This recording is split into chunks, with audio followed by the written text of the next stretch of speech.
Ele entrou no meu consultório e disse: Doutor, tem uma sombra bem no centro do meu olho direito. Mas não é nada grave, deve ser só cansaço. 40 e poucos anos, empresário, 3 sócios, 2 obras em andamento, dormia 5 horas por noite. Deve ser cansaço, era a resposta para quase tudo na vida dele. Quando eu fiz o OCT, que é uma tomografia que fotografa as camadas da retina com precisão de milésimo de milímetro, eu vi o que eu temia. Um bolsão de líquido acumulado sobre a mácula. A região central da retina responsável pela leitura, reconhecimento de face, pela visão de detalhe que você usa agora mesmo para ler ou dirigir. Eu perguntei para ele há quanto tempo ele tinha essa sombra. Ah, doutor, uns 2 meses. Pois é, 2 meses esperando o cansaço passar. E durante esses 2 meses, o líquido estava lá, pressionando as células mais preciosas da retina. A causa não era a tela, não era o sol, era o cortisol, o hormônio que o corpo dele produzia em excesso para dar conta da agenda que não parava. Eu sou o Marco Negreiros, oftalmologista e CEO da iCare. Este é o podcast Marco Negreiros, com ciência, casos clínicos, saúde visual sem complicação. E hoje a gente vai falar sobre a coriorretinopatia serosa central, a doença ocular do estresse. Vamos falar do mecanismo, dos 3 tipos, quem está em risco e o que fazer se você reconhecer essa história. Seja muito bem-vindo de novo. Bom, o que é a CSC? Cortisol, coroide e mácula. Para entender a doença, eu preciso te mostrar a arquitetura do olho em 3 camadas. A retina, pessoal, é o filme fotográfico do olho, onde a imagem é captada e transformada em sinal elétrico que vai para o cérebro. No centro da retina fica a mácula, que é uma região de menos de 6 milímetros de diâmetro que concentra a maior densidade de fotorreceptores do corpo humano. É ela que permite a visão de alta resolução, ler, reconhecer rosto, ver cores com precisão. Abaixo da retina tem uma camada chamada coroide. É uma rede densa de vasos sanguíneos que abastece a retina com oxigênio e nutrientes. Entre ela, a retina e a coroide, existe uma fina camada de células chamada epitélio pigmentar da retina, que é o EPR. Pense no EPR como se fosse uma barreira inteligente, sabe? Ela controla o que entra e o que sai da retina, mantendo um ambiente seco e estável que os fotorreceptores precisam para funcionar.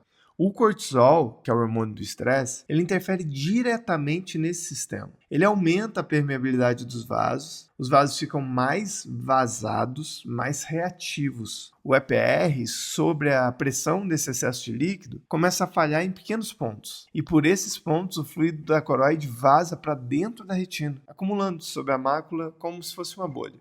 O resultado clínico? A mácula se levanta, perde o contato com as camadas que a nutrem e a visão central começa a se distorcer.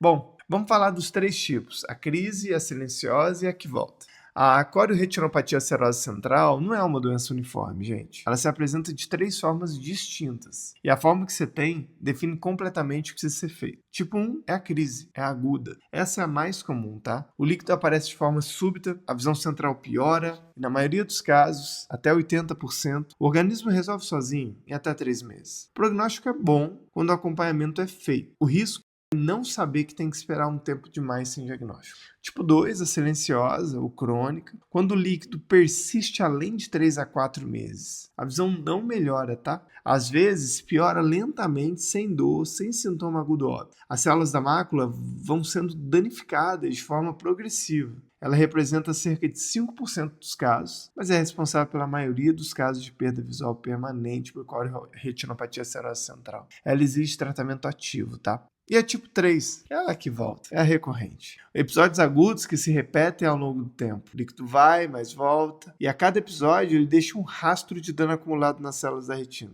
Quase 45% dos pacientes com CSC têm pelo menos uma recorrência. Com o tempo e sem manejo adequado, pode evoluir sim para a forma crônica.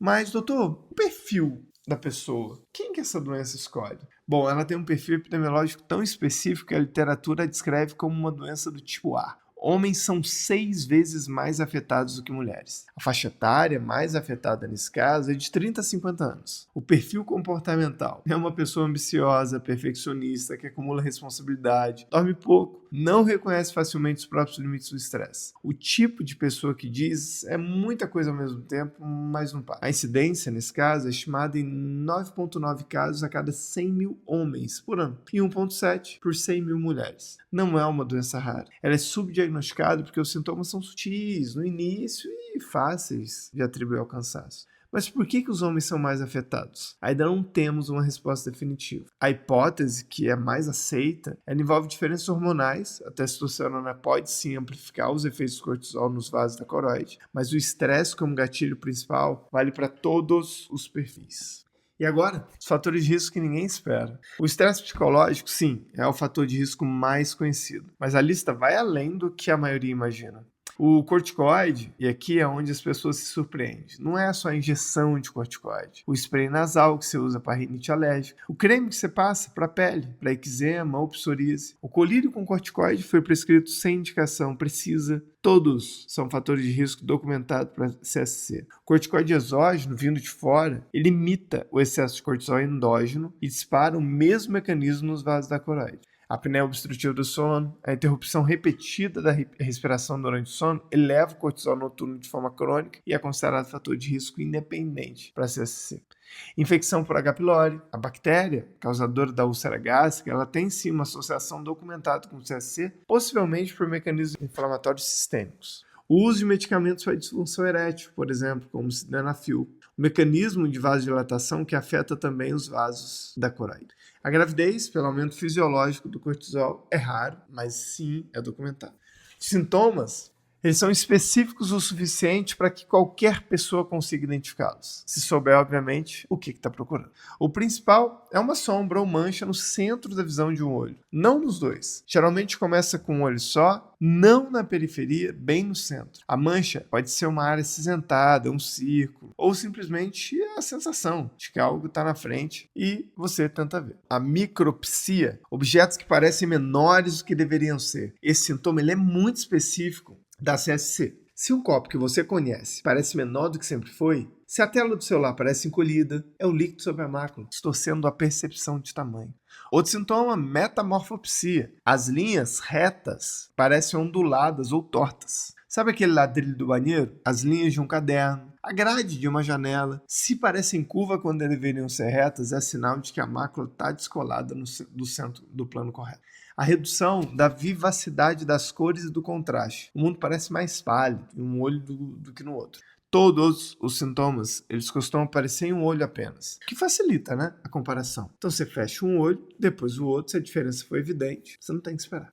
Bom, o diagnóstico do CSC é feito principalmente com o OCT, tomografia de coerência óptica. É um exame não invasivo, indolor, que usa luz para criar a imagem das camadas da retina com resolução de micrômetro. Em menos de 5 minutos, o médico consegue ver se existe líquido sobre a mácula, onde está, né? Quanto tem e se está aumentando ou diminuindo. Em caso de dúvida ou para proteger o tratamento específico, pode ser feita a angiografia com flúor ou com verdinocianina, tá? Esses exames, eles mapeiam os vasos da coroide e identificam pontos de vazamento. São mais invasivos e geralmente usados quando o tratamento ativo está sendo considerado. O OCT é o exame de entrada. Se você tem os sintomas que eu descrevi e faz uma consulta de rotina com retinólogo ou oftalmologista, esse exame faz parte da avaliação. Você não precisa pedir, o médico vai solicitar quando o quadro clínico sugerir. Bom, o tratamento ele é guiado pelo tipo, e o erro mais comum é tratar todos os casos da mesma forma. Para a CSC aguda, ou seja, tipo 1, a conduta inicial é observação ativa por até 3 meses. A maioria resolve espontaneamente. Durante esse período, o acompanhamento com o CT periódico monitora a evolução. Se não houver melhora em 3 meses, o tratamento ativo, sim, está indicado. Para a CSC crônica, ou seja, tipo 2, o tratamento de escolha, segundo a diretriz internacional lá de 2024, é a terapia fotodinâmica em meia dose, PDT. Nesse procedimento, um medicamento chamado verteporfina é aplicado na corrente sanguínea e é ativado por um laser de baixa potência direcionado à coroide. O efeito? Redução da hipermeabilidade dos vasos sem dano direto à retina. Os dados de eficácia eles são sólidos e consistentes. O laser de micropulso é uma alternativa com um perfil de segurança favorável, principalmente quando o ponto de vazamento está próximo ao centro da mácula. Um laser convencional seria muito arriscado. Os antagonistas de mineralocorticoides, que são medicamentos como espironolactona, esplenorona, eles bloqueiam o receptor de aldosterona e têm mecanismo de ação que se sobrepõe ao do cortisol nos vasos coroidianos. E alguns estudos já mostram benefício, principalmente em casos crônicos de você fazer isso. Para a CSC recorrente, ou seja, tipo 3, o manejo ele inclui investigação dos fatores de risco modificáveis, ou seja, corticoide, apneia do sono, H. pylori, e conforme a frequência e o impacto visual dos episódios, o PDT preventivo pode ser considerado.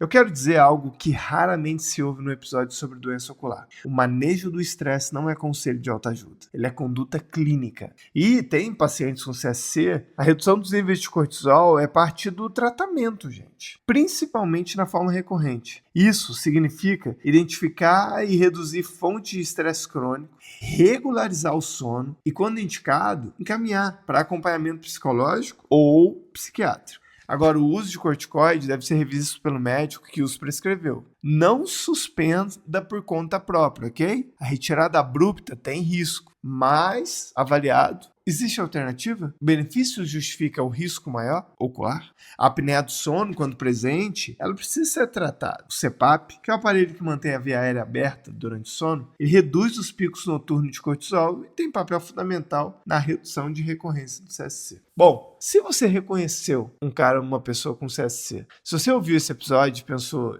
isso pode ser comigo, não espera. Procura um oftalmo, de preferência um retinólogo, especialista em retina, como a gente já descreveu. Descreva todos os sintomas. Sombra no centro da visão, objetos que parecem menores, linhas que parecem torcidas. Peça o OCT. Se tiver líquido sob a mácula, o diagnóstico já está estabelecido.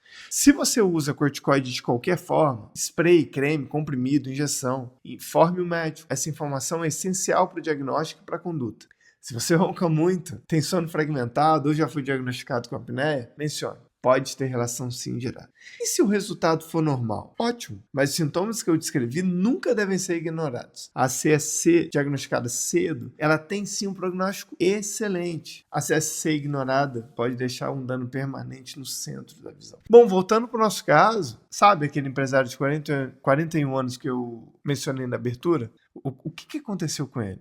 O diagnóstico foi CSC aguda, tipo 1. O líquido estava presente há 2 meses, mas o ACT mostrava que era recente sem dano estrutural significativo. A conduta ela foi observada. Vamos suspender de um spray nasal com corticoide que ele usava. Havia anos sem saber dos riscos oculares. E acompanhamento a cada 3 semanas. Em 6 semanas, o líquido tinha resolvido. A visão voltou ao normal, a sombra foi embora. Mas ele me perguntou algo que eu não esqueço. Doutor, e se eu tivesse esperado mais tempo? A resposta honesta? Depende. Se você entrar no tipo 2, o dano poderia ter sido permanente. Ninguém sabe antes do exame. Eu conto esse caso porque ele é o tipo que se repete toda semana, tá? Pessoas que carregam uma sombra na visão por semanas, às vezes meses, esperando passar. Gente, tem gente que atribui ao cansaço. O que é? Na verdade, um sinal que o corpo está vivendo por dentro. O estresse que você carrega, ele tem endereço no seu organismo. O coração sente, a pressão sente e os olhos também sentem, de forma que você não esperaria. Guarda isso. O estresse que você ignora, seus olhos não ignoram. Eu sou Marco Negreiros, oftalmologista e CEO da iCare. Esse episódio fez sentido para você? Curta, compartilha, avalie. E na semana que vem a gente tem mais um tema super relevante para o seu dia a dia. Até lá, pessoal. Muito obrigado pela audiência.